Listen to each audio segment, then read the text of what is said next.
الخير حيا لا يزال إن في الدنيا سلاما وظلال أخبر الأيام أنها في وصال قم بنا وانظر لآيات الجمال قم بنا وانظر لآيات الجمال كن كما غيث على الأفياء ماطر. xarunta dhaqan celinta Pinnacle waa xarun loogu talagalay inay wax ka bartaan dhammaan dadka dhaqan wareemay dayday Mooriyaan iyo midka dhaqan doorsoomo dugaagta aan wax dhaamin dib jirka baas iyo midka daryeesha la furee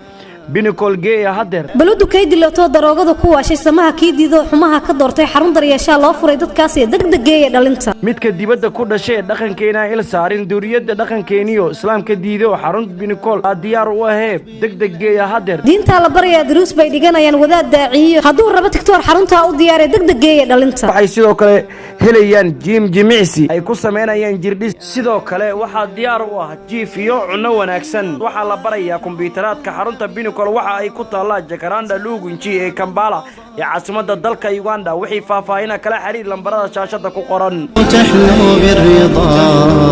قم بنا وانظر لآيات الجمال.